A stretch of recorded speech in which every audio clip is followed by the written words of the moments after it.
UP to Rajasthan, youth को लेकर छिड़े घमासान की। यूपी में जेनजी के मुद्दे पर सीएम योगी की बड़ी पहल हुई है। कई शहरों में छात्रों के प्रदर्शन को मुख्यमंत्री ने गंभीरता से लेते हुए अधिकारियों की जवाबदेही तय करने का आदेश दिया है। तो वहीं राजस्थान की राजधानी जयपुर में विधानसभा सत्र शुरू होते ही जयपुर की सड़कों पर हाई वोल्टेज पॉलिटिकल ड्रामा देखने को मिल रहा है। कांग्रेस के विधायक लगातार शिक्षा विभाग के नए आदेश के खिलाफ प्रदर्शन कर रहे हैं। विधायकों का कहना है कि सरकार स्कूलों में फोटो वीडियो पर प्रतिबंध और बाहरी व्यक्तियों के प्रवेश पर पाबंदी स्कूलों की जमीनी हकीकत को छिपाने के लिए लगा रही है। बात कर लेंगे उत्तर प्रदेश की, जहां जगह जगह जेन अल्फा सड़कों पर उतर रहे हैं। स्कूलों में बद इंतजामी को लेकर सिस्टम के खिलाफ हल्ला बोल रहे हैं और अब जेन अल्फा की शिकायतों पर सीएम योगी ने बड़ा एक्शन लिया है। योगी ने स्कूलों की बद इंतजामी को लेकर सख्ती दिखाई है। सीएम योगी आदित्यनाथ ने अधिकारियों के प्रति कड़ा रुख अपनाया है। सीएम ने जहां भी कमियां सामने आ रही हैं वहां के संबंधित अधिकारियों की जवाबदेही तय करने के निर्देश दिए हैं। साथ ही मुख्यमंत्री कार्यालय के अधिकारियों को नोडल अधिकारी बनाकर शिक्षण संस्थाओं की निगरानी का जिम्मा भी सौंपा गया है।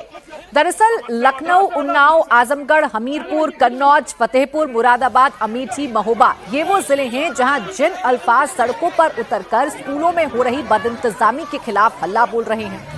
और अब इसी विरोध प्रदर्शन को देखते हुए मुख्यमंत्री योगी आदित्यनाथ ने जेन अल्फा के लिए अधिकारियों को निर्देश दिया है। अधिकारियों को यह कहा गया है कि जो भी समस्याएं हैं, जो भी परेशानी इस जनरेशन के सामने आ रही है, स्कूलों को लेकर ये जितनी शिकायतें कर रहे हैं, उन शिकायतों को देखा जाए, परखा जाए।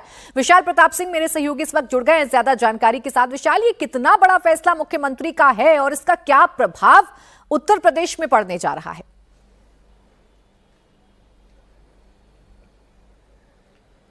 देखिए प्राची, इस बात से बिल्कुल इनकार नहीं किया सकता है कि मुख्यमंत्री योगी आदित्यनाथ ने इस मामले में प्रोएक्टिव होकर के न सिर्फ डिसीजन लिया है बल्कि अधिकारियों को हिदायत भी दी है कि सिर्फ जांच कर लेने से, कागजी कार्रवाई लेने से, सिर्फ स्कूलों पर जाकर के दौरा कर लेने से अधिकारियों की जिम्मेदारी है वो पूरी नहीं हो जाती है। जो बच्चों की मांग है, जेन अल्फा की जो जेन्युइन ज़रूरतें हैं उनको न सिर्फ पूरा करना है बल्कि ये इंश्योर करना है कि समयबद्ध तरीके से कोई समस्या ना हो। चूंकि इस समय पूरे देश भर में वर्षा ऋतु का समय है, बारिश हो रही है, इसको लेकर के बाकायदा आदेश दिए गए हैं कि कहीं भी जल भराव की स्थिति स्कूलों में नहीं होनी चाहिए। क्योंकि कई बार ऐसा होता है कि बच्चे पानी में गिरते हैं, गड्ढों में गिर जाते हैं और ऐसे में कई बार उनको गंभीर बीमारियों और चोट का भी सामना करना पड़ जाता है। तो ये तो महज एक एग्जाम्पल है जिसमें उन्होंने वर्षा ऋतु का जिक्र किया है। बहुत सारी घोषणाओं की बात की गई है और यह भी कहा गया है कि अगर छात्रों के साथ किसी भी तरीके का संवाद नहीं होता है तो जिम्मेदारी शिक्षकों की तय की जाएगी। इसके अलावा जो पेरेंट एसोसिएशन होता है, समय समय पर उनसे मुलाकात करना होगा। जिला अधिकारियों को इस पूरे मामले में मॉनिटरिंग करनी होगी। जो लोग सोशल मीडिया पर गलत तरीके से अफवाह फैला रहे हैं उनकी न सिर्फ निगरानी करनी होगी बल्कि उनको तथ्यों के साथ, वीडियो के साथ, फोटो के साथ जिला अधिकारी के माध्यम से जवाब भी देना होगा। यानी कि झूठा नैरेटिव कोई भी गढ़ ना सके, स्कूलों को टारगेट ना कर सके,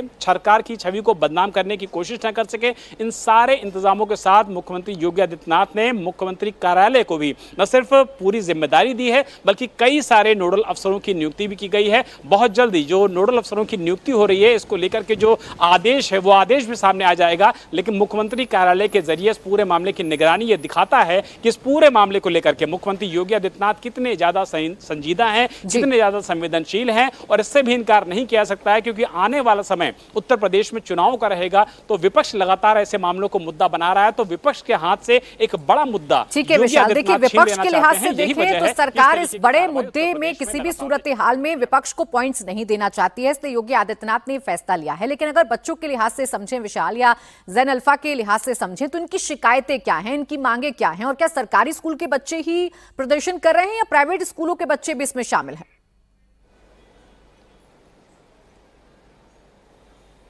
प्राची, मोस्टली अभी तक जो 8 से 9 जनपदों की बात सामने आई है उसमें सर्वोदय विद्यालय हैं। चाहे उसमें लखनऊ की ही बात कर लिया जाए, एक बार छात्राएं सड़कों पर उतरती हैं अपनी जेन्युइन डिमांड्स को लेकर के, एक बार छात्र उतरते हैं। फतेहपुर की बात कर लिया जाए, अमेठी की बात करें, उन्नाव की बात करें, आजमगढ़ की बात करें, कन्नौज की बात करें, तो ज्यादातर जो बुनियादी सुविधाएं हैं छात्र उन्हीं की मांग कर रहे हैं कि उनके स्कूल में पंखे हों, उनके स्कूल में लाइट्स हों, उनके स्कूल में शिक्षकों की कमी ना होने पाए, उनके स्कूल में साफ सफाई की व्यवस्था हो और जो वाटर कूलर लगे हैं उनकी नियमित तौर पर सफाई हो। तो ये कुछ ऐसी चीजें हैं जो कि लग्जरी में बिल्कुल नहीं आती। सुविधाओं की मांग ही ये बच्चे कर रहे हैं और जब स्कूलों में पढ़ने के लिए जाते हैं ऐसी सुविधाएं ही इनको नहीं मिलेंगी तो जाहिर बात है बच्चों की पढ़ाई पर